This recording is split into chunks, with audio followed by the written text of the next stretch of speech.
اسی حوالے سے ہمارے ساتھ علامہ صبی حیدر شرازی صاحب، مذہبی اسکالر، کسی تعارف کے محتاج نہیں۔ علامہ صاحب بہت شکریہ وقت دینے کے لیے۔ میں اب سمجھنا آپ سے یہ چاہ رہا ہوں کہ فلسفہ شہادت کو اگر آپ بہت آسان سے بڑے اچھے سے ایکسپلین کریں تاکہ وہ لوگ جو صرف سن کے بات سمجھتے ہیں ان تک بھی بات پہنچ سکے، اور سوسائٹی کے سارے آرگنز جہاں جہاں پیغام پہنچنا چاہیے وہ ان سب تک یہ بات پہنچے، اس پہ پلیز آپ گائیڈ کیجئے۔ اعوذ باللہ من الشیطان الرجیم، بسم اللہ الرحمن الرحیم۔ جیسے ہی شہادت کا تصور ہمارے ذہن میں آتا ہے اور مسلمان کے لیے اس کے دل میں جذبہ شہادت جو ہے وہ ایک تمنا کی طرح دل میں ابھرتا ہے، اور جیسے ہی شہادت کا تصور آتا ہے تو شہادت کے تصور کے ساتھ سرکار سید الشہداء سرکار امام حسین علیہ السلام کی لازوال قربانی جو آپ نے کربلا کے میدان میں پیش فرمائی وہ فوراً انسان کے ذہن میں آتی ہے، اور کوئی ایسا حق پرست نہیں ہے جو امام حسین کی اس قربانی پر ناز نہ کرتا ہو۔ بقول ڈاکٹر علامہ محمد اقبال کے کہ ستیزہ کار رہا ہے ازل سے تا امروز، چراغ مصطفی سے شرار بولہبی۔ وہ جو ابتدا سے لے کر ایک حق و باطل کی جنگ جاری ہے، اس کا تتمہ، اس کا معرکہ کربلا کے میدان میں ہوا، اور اسی لیے آج 1400 سال گزر گئے یا رہتی دنیا تک یہ ذکر امام حسین جاری اور ساری رہے گا، اس لیے کہ آپ نے اللہ کی راہ میں اپنے گھر بار کو لٹا کر اپنا سب کچھ قربان کر دیا اسلام کو بچانے کے لیے، اور شاید تاریخ میں ایسی کوئی قربانی نہیں ہے جیسی قربانی سرکار امام حسین علیہ السلام نے کربلا کے میدان میں پیش کی، اور 1,24,000 انبیاء کی محنتوں کو سرکار امام حسین نے قربانی دے کر بچا لیا۔ یہ شہادت کا ایک تصور، اور اس تصور کے ساتھ اگر انسان زندگی گزارے تو انسان باطل کے مقابلے پر کبھی شکست نہیں کھائے گا۔ اور کیا کہنا، ایک شاعر نے کیا خوب کہا، میں تیرے دور میں ہوتا تو حسین ابن علی سب سے پہلے تیرے انکار کو سجدہ کرتا۔ تو صاحبان گرامی، یہ جہاں تک میری آواز جا رہی ہے، یقیناً امام حسین علیہ السلام کی قربانی لازوال ہے، ابدی ہے، اور نہ مٹنے والا ایک ایسا درس ہے، حق اور باطل کے درمیان ایسا معرکہ ہے کہ ہمیشہ حق کا علم سرکار محمد و آل محمد کے صدقے امام حسین کے ذکر کے ساتھ ہمیشہ بلند اور بالا رہے گا۔ دوسرا علامہ صاحب، اس شعر کو اگر آپ اچھے سے ہمیں سمجھا دیجئے کہ قتل حسین اصل میں مرگ یزید ہے، اسلام زندہ ہوتا ہے ہر کربلا کے بعد۔ یہ دیکھیے اس کا کتنا خوبصورتی سے گزارش بیان یہ کیا۔ ہے جی پلیز، جی پلیز،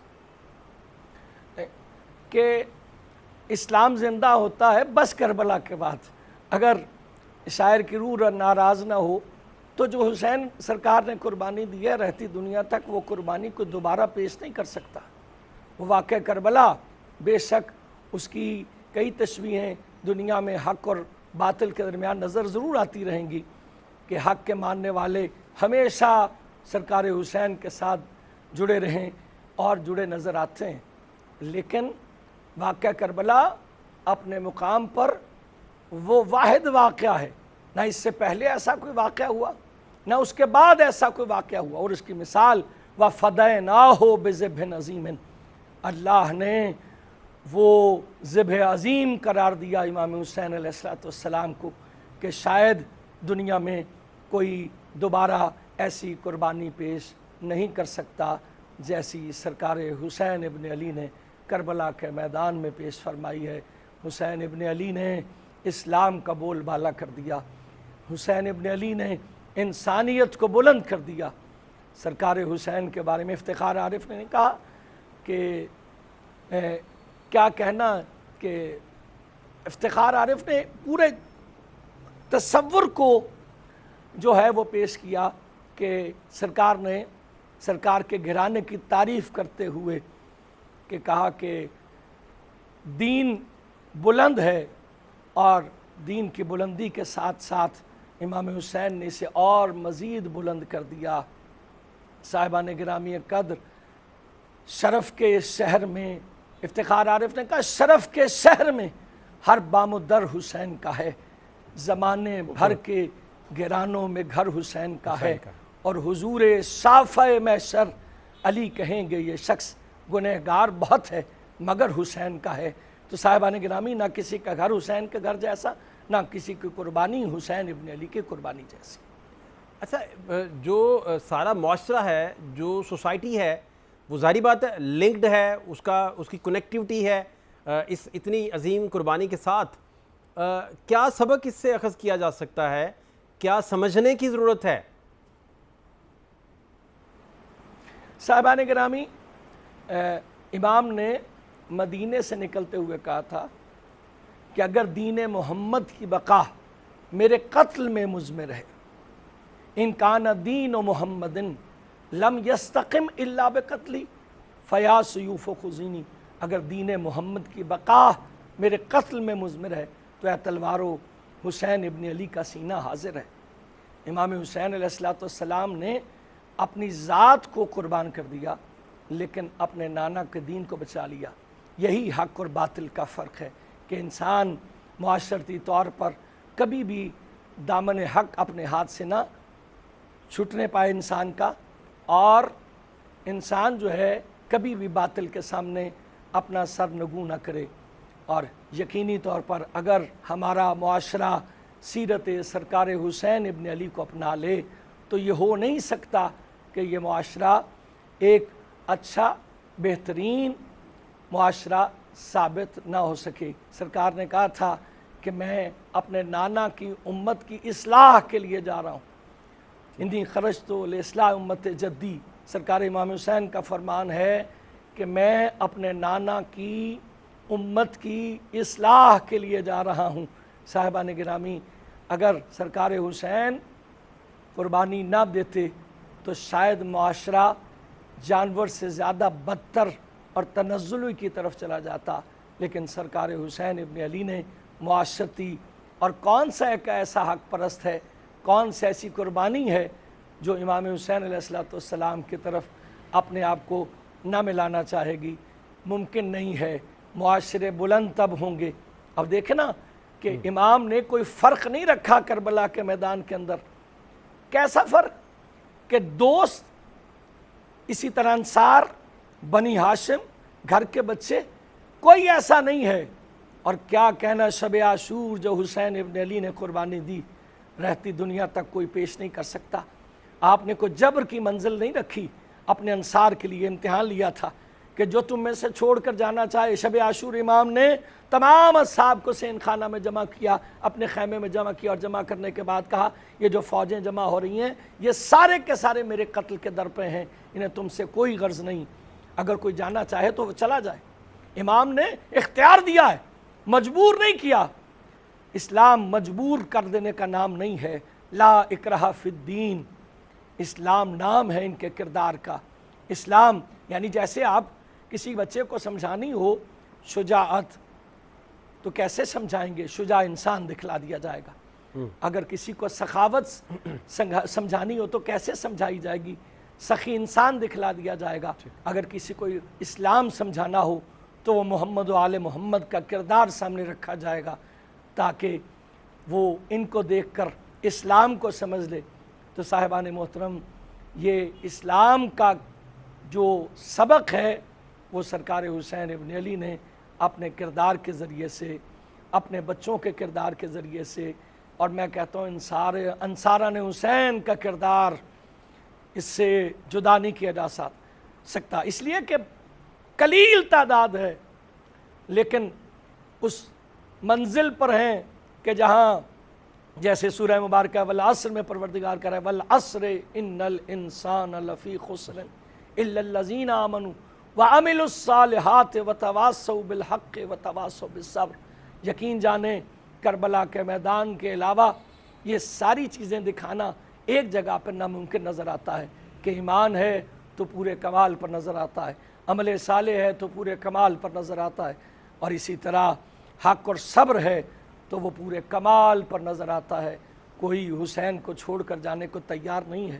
مقابلے میں دولت ہے، اقتدار ہے، دنیا ہے، زندگی ہے، لیکن انصاران حسین نے کربلا کے میدان میں ان سب چیزوں کو ٹھوکر ماری ہے اور قربانی پیش کی امام حسین کے لیے، دین کے لیے۔ وہ کیسے ہو سکتا تھا کہ رسول کا نواسہ نکلے اور ایک حق پرست اس کی آواز پر لبیک نہ کہے۔ اچھا علامہ صاحب، جیسے آپ نے بڑی خوبصورتی سے یہ بیان فرمایا اور ساتھ میں یہ بتایا کہ جبر کے خلاف بھی اگر سیسا پلائی دیوار بننا ہے اور اس میں بھی کسی طرح کا کوئی جبر شامل نہیں اور اجازت دے رہے ہیں کہ آپ میں سے جو جانا چاہے وہ چلا جائے بیسیکلی۔ جی تو دیکھیں نا، میں نے آپ کو بتایا کہ جیسے امام علی مقام نے کربلا کے میدان میں جبر نہیں کیا، اور اسلام لا اکراہ فی الدین، دین میں جبر ہے ہی نہیں، کسی کو تلوار کے زور پہ کلمہ نہیں پڑھوایا جا سکتا، یہ اسلام کے عقیدے کے منافی۔ لہٰذا امام نے اختیار دیا کہ کل کو کوئی معاشرہ یہ نہ کہہ سکتے کہ حسین نے مجبور کر دیا تھا، نہیں، بلکہ اختیار دیا کہ تمہارے پاس، اور اس میں سمجھتا ہوں جیسے کریم ابن کریم حسین ابن علی ہیں، شاید دہتی دنیا تک کوئی اور نہیں ہو سکتا۔ اور اس کی مثال میں یوں دوں گا کہ امام نے کہا اپنے انصار کو جمع کر کے، کیا کہا؟ اگر کوئی تم میں سے چھوڑ کر جانا چاہے تو وہ چلا جائے۔ کوئی نہ اٹھا۔ پھر امام نے کچھ دیر توقف کیا اور کہا جو تم میں سے چھوڑ کر جانا چاہے وہ چلا جائے، میں تم پہ سے حق بیعت کو اٹھاتا ہوں۔ امام نے اپنی حق بیعت اٹھا لی، پھر کوئی نہ اٹھ کے گیا تو امام نے کہا اچھا اگر تم یہ سمجھتے ہو کہ شاید میں نے تم پہ سے حق بیعت اٹھا لی ہے تو جنت نہیں جا سکو گے، میں حسین ابن علی سیدہ شباب اہل الجنہ کا مصداق حسین تم سے وعدہ کرتا ہوں جب تک تمہیں لے کے نہیں جاؤں گا جنت میں نہیں جاؤں گا، جاؤ چلے جاؤ، میں تمہاری جنت کا ضامن ہوں۔ لیکن کیا کہنا انصاران حسین کا، کوئی نہ اٹھا۔ پھر امام نے کہا کہ اگر تم یہ سمجھتے ہو کہ مجھے چھوڑ کر چلے جاؤ گے تو دنیا والے باتیں کریں گے کہ رسول زادے کو تنہا چھوڑ کر آ گئے، تو جاؤ بنی ہاشم کی خواتین کو اپنے ساتھ لے جاؤ اور ان کو مدینے میں چھوڑ دینا، اور اگر کوئی جملہ کہے یا کسے تو کہہ دینا کہ ہم تو نبی زادیوں کو بچا لائے ہیں، دنیا تمہیں کچھ نہیں کہے گی۔ امام دل و دماغ پر حکومت کرتا ہے، امام کی ذات جانتی ہے کہ کیسا وقت آنے والا ہے، اور امام نے یہ اختیار دیا۔ اور پھر کہا، پھر کوئی نہ اٹھا تو امام نے کہا اچھا علی اکبر بیٹا چراغ گل کر دو۔ چراغ بجھا دیے گئے۔ اب سرکار نے بیان فرمایا اب ہاتھ کو ہاتھ سجھائی نہیں دے رہا اندھیرے کے عالم میں۔ ہاں آنکھ کی شرم کی آر ہوتی ہے نا درمیان میں کہ ایک انسان سامنے کوئی عمل نہیں کر پاتا کسی بزرگ کے، تو امام نے ارشاد فرمایا کہ جو تم میں جانا چاہے، اب اندھیرا ہے کوئی کسی کو نہیں دیکھ پا رہا، جو چلا جائے۔ لیکن جب چراغ دوبارہ روشن ہوئے تو منظر تبدیل ہو چکا تھا۔ بجھا تو دیں شب عاشور مشعلیں، لیکن چراغ ذہن کی لو تیز کر گئے شبیر، اتنا بلند کر دیا انسانیت کو، کیا کہنا۔ جو پہلے منظر تھا وہ منظر تبدیل ہو چکا تھا۔ کیا منظر تھا؟ پہلے انصاران حسین بیٹھے تھے، لیکن اب منظر بدل گیا کہ جب چراغ دوبارہ روشن ہوئے تو خیمہ گاہ حسین کے اندر ایک انقلاب آ چکا تھا۔ کیا انقلاب؟ جو 90-95 برس کا بوڑھا صحابی تھا وہ امام کے آگے کمر پہ پٹکا باندھے ہوئے ایسے کھڑا تھا کہ جیسے جوان دکھائی دے۔ جو بچے تھے کربلا کے میدان وہ پنجوں کے بل کھڑے ہو گئے کہ ہم حسین کو جوان دکھائی دیں، اور جو جوان تھے انہوں نے اپنی نیامیں توڑ دیں اور کہا آقا آپ نے تو ہم کچھ کہہ دیا جو چھوڑ کر جانا چاہے۔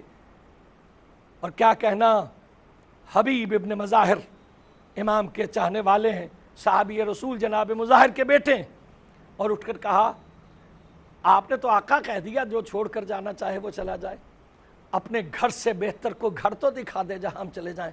جسے حسین کو گھر مل جائے اسے دنیا کی جاہو اقتدار کی کیا ضرورت ہے، اسے اپنی جان کی کیا پرواہ ہے۔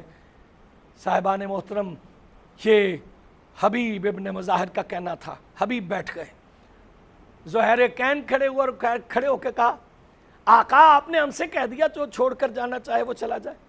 آقا ایک سوال کا جواب آپ بتا دیں، ہم آپ کو چھوڑ کر چلے جاتے ہیں۔ کل قیامت کا دن ہوگا، آپ کی ماں خاتون قیامت میدان قیامت میں آئیں گی، اور اگر انہوں نے میدان قیامت میں ہم سے پوچھ لیا میرے بیٹے کو کس کے سہارے چھوڑ کر آئے تھے، وہ جواب آپ بتا دیں، ہم آپ کو چھوڑ کر چلے جاتے ہیں۔ ایک تیسرا چاہنے والا کھڑا ہوا، وقت نہیں ہے کہ میں پورے اصحاب کا بیان آپ کی خدمت میں پیش کر سکوں، لیکن آخری بات کے ساتھ کہ ایک چاہنے والا کھڑا اور اس نے کہا آقا، آپ نے کہا جو چھوڑ کر جانا چاہے وہ چلا جائے، اگر میرے جسم کو کینچی کے ساتھ کاٹا جائے اور میرے جسم کے 1000 ٹکڑے ہوں اور 1000 ٹکڑوں کو آگ لگا دی جائے اور آگ لگانے کے بعد وہ راکھ ہوا میں اڑا دی جائے اور یہ عمل 1000 مرتبہ بھی ہو تو آقا مولا حسین آپ کو چھوڑ کر نہیں جا سکتے۔